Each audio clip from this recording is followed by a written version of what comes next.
As you look here with Matt, a couple of things that I want you to notice. One, as you watch his stride, see how he almost immediately he gets his weight inside his back knee. That's a bad straight line. Look how smooth and level he goes forward. Look how much that looks like pitching or when you stride to throw. Look how nice and smooth and level it is. Look how far he gets out. Look at the major league guys and see how similar it is to how much distance they gain. And then what I really wanted you to see here is his preparation. There we go. From toe to preparation, and look how far everything is back. Look at when he hits. Look at the angle of his bat at 45 degrees. Okay? Look how his front elbow is back behind his belly button. So he puts himself through a good stride, very smooth, gets out there to get that immediate preparation right there. Look at the stretch that he gets.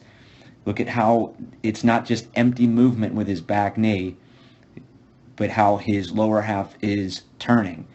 And he's turning out towards the ball. He's not over-rotating. Everything is close, close, close. See how when his stride foot hits, nothing is here, nothing has started to open up there. Then it's just engagement there. Now Matt still has some things to work on. He comes up a little bit through. But you can see, aside from the directional thing that he needs to work on, his hands are going to come in a straight path right to the ball because he got in a good position here to make that move with preparation, immediate preparation. Now he's able to take his hands straight to the ball. I'd like to see him stay down a little bit more. And even though he comes up just a little bit through extension, he's able to keep that palm up, palm down as he works long through the ball. As we watch Tommy, same thing we saw with Matt. Look how smooth and level his stride is. Look how smooth and level. Now he's at toe touch, okay? See how he's got his bat, he's maybe a little bit past a 45-degree angle. He's still pretty good there. See how his top hand is a fist away from his back shoulder. He's gotten into a good position, so now watch the immediate preparation. Look at the stretch that he's generated. So again, a good stride into great preparation right there. Stride into preparation. See how he's still back with his hands. See how his hands still fits, top hand's a fist away from his back shoulder. Now from there, and Tommy still has some things to work on. A couple of his swings, he came around a little bit. This one, he does a great job of staying inside, working from him out to the ball, and look at how his extension stays long through on that, extension being a byproduct of what we do early. So a good stride. Look how he's level, smooth, and look how he gets out there. Okay? Then, from a good stride, he's able to take great preparation. See how his hands stay connected? His hands are lagging behind his lower half rotation. Now he's able to take his hands in a straight line out to the ball, working away from himself as he keeps palm up, palm down through extension.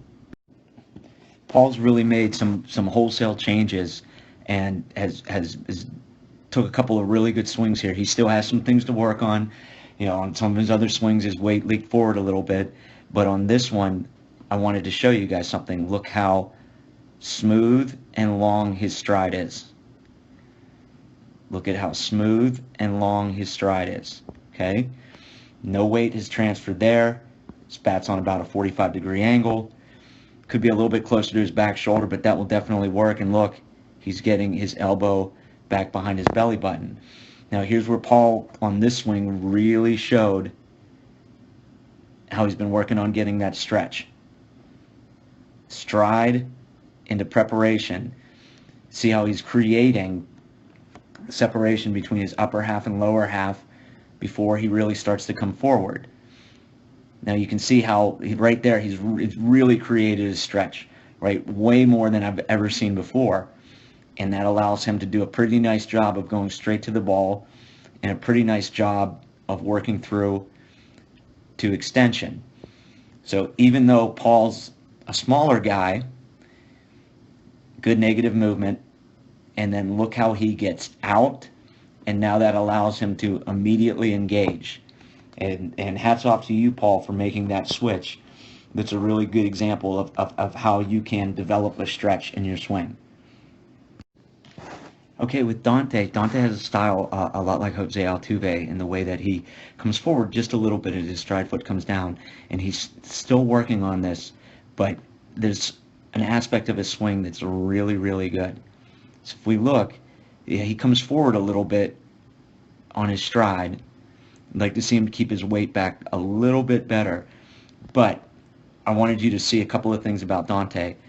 Number one is you look at how he is slotted, right? I wish that he would stay right there when his stride foot hit, but if you look at the angle of his bat and you look at the relationship between his top hand and his back shoulder.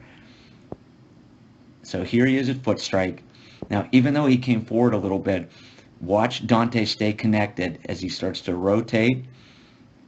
And as Dante works on keeping his hands back as his stride foot hits, he'll get even a little more separation into preparation than he has right now. But look at his hands go straight to the ball, and look at his length through. With a lot of you guys, I talked about the importance of working from your back shoulder out to the ball. And here, let me just roll this and just watch his hands and watch the direction from his back shoulder, even on a pitch that's up, away from him. Hands from his back shoulder, working away from him. Hands from his back shoulder, working away from him.